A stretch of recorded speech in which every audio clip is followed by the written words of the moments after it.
윤 875원 대파 신공으로 마침내 이재명 앞서다. 최선영 교수 고은지 연구원. 마트로 행차하신 윤석열 대통령의 대파 장보기와 이종섭 전 장관의 기획 입국이 적잖은 파장을 불러일으킨 한 주였다. 그동안 네이버 랭킹 뉴스 기사 제목에서 언급량이 압도적이었던 이재명 대표를 마침내 윤 대통령이 추월한 것.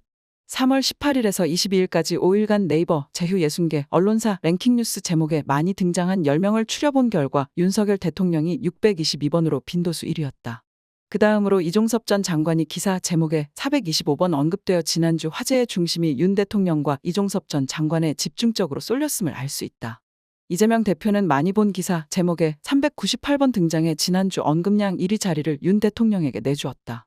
한동훈 비대위원장은 310번, 조국 대표는 249번 기사 제목에 언급됐다. 정치인이 아닌 인물로 안산 선수가 93번, 조민 씨는 89번이었다.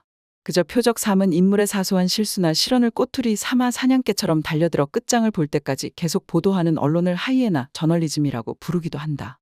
최근 이강인, 안산, 조민 관련 기사가 많은 것도 이런 이유 아닐까 싶다.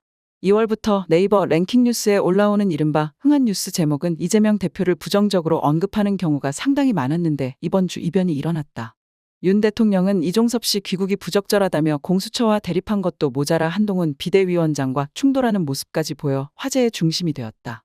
이런 갈등 상황을 만회하고 싶었던 건지 저렴함과 함께 깜짝 등판했는데 이 또한 크게 주목받을 수밖에 없었다.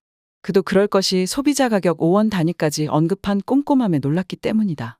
바이든 날리면이나 배추 매출 이슈가 떠올라 우리의 청각 문제일 가능성을 배제하지 않고 여러 방송 뉴스를 비교해 들어봤다.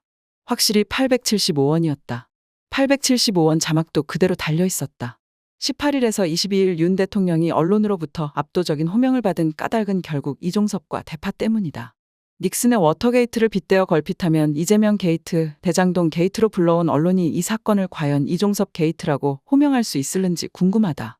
지난주 네이버 콘텐츠 제휴 60개 언론사 랭킹 뉴스 총 7040건 중 이종섭을 호출한 기사 제목은 400건이 넘었다. 주초에 윤 대통령은 이종섭 씨 귀국이 부적절하다면서 발끈했다. 한동훈 위원장은 총선 민심에 절실하다며 대립각을 세웠다. 댓글 많은 기사의 주어 대부분은 한동훈이었지만 화제가 된 쪽은 아이러니하게도 윤 대통령이었다. 게다가 한 위원장이 이재명 대표와 민주당, 공수처에 답하라고 사족을 달면서 이종섭 게이트 책임론의 진정성을 느끼기 어려웠다. 윤 한 충돌을 두고 한때 아름다운 시절을 보냈던 파트너 이준석 대표도 한마디 거들었다. 이종섭 게이트만큼 대파의 여파도 컸다. 대파 없이 하루도 살 수 없는 우리네 식문화에서 식재료 가격은 중요한 체감 이슈이다. 언론이 이강인 선수를 트집 잡아 연일 탁구 게이트라고 명명하는 게 요즘 트렌드라 우리도 대파 게이트라 불러본다. 대파 게이트로 명명한 까닭은 발화 주체였던 윤 대통령은 사라지고 어느새 대파 논쟁이 되어 느닷없이 정쟁으로 축소되었기 때문이다. 대파 게이트를 못 읽는 일부 언론은 급기야 기사 제목으로 어디서든 사용할 수 있는 만능 치트키라 할 수 있는 이재명을 엮는 신공을 발휘하는데 애초 대파 들고 875원을 말한 윤 대통령은 희미해지고 스리슬쩍 대파 든 이재명 파든 남자 이재명이 전면에 등장한다. 실제로 댓글 많은 대파 게이트 기사 20건 중 11건에 이재명 대표가 포함되어 있다. 언론 다수가 이재명 대표의 말실수로 보이게끔 따옴표 제목에 어떻게든 우겨 넣었으나 그가 대파 게이트의 주인공이 될 리는 만무하다. 도대체 어디에서 875원에 살 수 있단 말인가. 최초에 이남긴 대파 향이 너무 강하다. 그래서 윤의 대파 게이트일 뿐. 대파와 이재명으로 흥해보겠다는 기자님들의 노고가 가상하다. 3월 18에서 22일 사이 네이버 랭킹 뉴스 분석 결과 875원 대파 관련 뉴스는 총 49건. 이 중 한겨레신문에 875원 맞춤형 대파 손에 쥐고 윤 대통령 합리적 기사 댓글이 4190건으로 가장 많았다. 페이지 뷰도 약 15만 회로 그야말로 흥한 뉴스다. 이 보도에 달린 촌철살인 댓글을 몇 개 소개한다.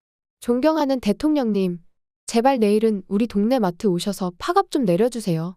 파 한 단에 5,000원씩 받는 울 동네 마트들 압색 좀 해주시고요. 대통령이 조금이라도 합리적인 사람이라면 대파 875원이라면 농부 걱정부터 해야 되는 것입니다. 물건을 잡기만 했는데 가격이 떨어지다니 대단한 능력이십니다. 민심이 이럴진데 일부 언론은 진퇴양난에 빠졌을 것 같다. 이재명 대표를 언급할수록 정권 심판에 대한 목소리가 부각되고 윤 대통령을 언급할수록 정부나 여당에 불리해지니 말이다. 윤 한 갈등이 첨예화해서 한동훈 위원장이 이긴 모양새가 언론에 의해 어거지로 만들었지만 한동훈 띄우기에 대한 피로감은 높아졌다. 조국 대표의 거침없는 사자후나 이재명 대표의 연설과 비교할 때 한동훈 위원장의 연설 메시지는 너무 비교된다. 그러니 흥행치 특히 이재명을 기사 제목에 넣어 대파 게이트를 정쟁으로 변질시키고 축소하는 것이다. 조선일보의 대파 게이트 관련 보도는 단 한 건. 그것도 버스 떠난 한참 후인 21일에 대파 875원 합리적, 딴 데는 어렵죠. 정쟁된 윤 발언의 전말이라는 제목으로 보도했다. 이 기사는 875원 가격표가 붙은 대파 한 단이 정쟁을 불러왔다로 시작된다. 조선일보다운 프레임 전환 시도이다. 기사는 윤 대통령의 875원 발언보다 이재명 대표가 인천의 한 시장에서 대파 5천 원 한다고 외친 발언을 트집 잡는 식으로 구성되어 있다. 하지만 기자의 노력이 무색하게 이 기사에 달린 댓글 민심은 흉흉하기만 하다. 대통령이 좌파도 우파도 아닌 대파라는 댓글에서 씁쓸함까지 느껴진다. 조선일보의 열성 구독자라면 이 기사에 자괴감을 들 것 같다. 조선일보 독자들마저 총선 정치 기사를 외면하는 인상이 짙다. 조선일보는 총선 보도에서 고전하고 있는 것처럼 보인다. 특히 3월 19일 조선 독자들께서 많이 본 기사 제목 10개를 보면 더욱 그렇다.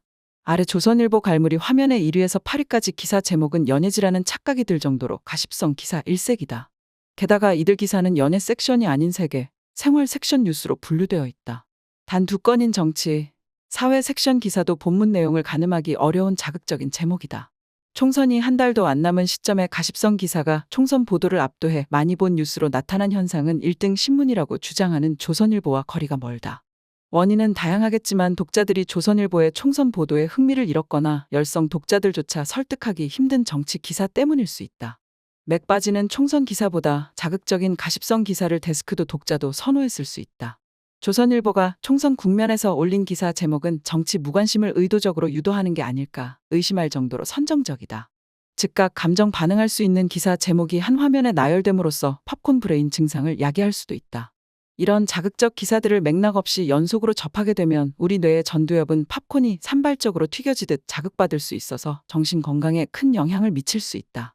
예컨대 총선 정치 기사를 보러 조선일보 사이트에 들어왔다가 레깅스, 비키니, 만기 출소 등이 언급된 기사 제목을 본다고 가정해보자. 맥락상 랭킹 뉴스들 안에 인접해 있어서 팝콘 튀겨지듯 이 기사들을 무심코 연속 클릭할 가능성이 있다. 대동소이한 레깅스 기사 2건이 많이 본 뉴스에 동시에 올라온 사실만 봐도 우연은 아닐 것이다. 더 큰 문제는 댓글이다. 네이버는 2019년 8월 연예 뉴스의 댓글 서비스를, 2020년 3월에는 스포츠 뉴스의 댓글 서비스를 중단했다. 악성 댓글로 인한 피해를 최소화하고 건강한 인터넷 문화를 조성하자는 취지였다.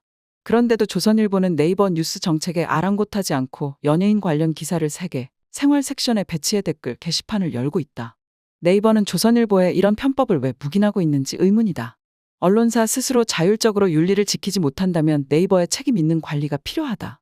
윤한의 2차 충돌 가시화로 이종섭 게이트가 부상하고 이를 무마하려 행차한 마트 장보기가 대파 게이트로 일파만파로 민심을 들끓게 하자 여당의 총선 판세를 우려하는 동아일보의 기사가 랭킹 뉴스에 많이 올라왔다.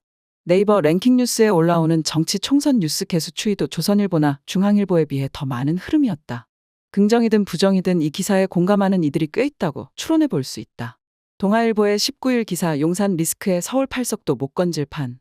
여 수도권 출마자들 아우성이나 총선 23일 앞 윤 대통령 한동훈 2차 충돌은 누군가에게 보내는 분명한 시그널이다.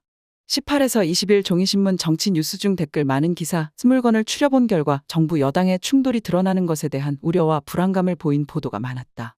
지면에서 주목받은 기사는 후보 지지율 여론조사 관련 보도와 이재명 대표와 민주당 헐뜯기 보도, 이종섭 황상무 사태로 인한 윤한 갈등, 그리고 다급하고 초조함이 느껴지는 국힘 관련 보도로 추려볼 수 있다. 22일 동아일보의 단독 국힘 열고 두세, 민주 32곳 우세, 사전투표 2주 앞 서울 48석 판세를 비롯해 노란색으로 표시한 기사 제목은 여당 열세와 정부와 여당의 엇박자에 관한 기사다. 동아일보가 얼마나 답답했으면 주기환 비례 최종 배제 하루 만에 윤 민생특보 신설의 임명이라는 보도를 했을까.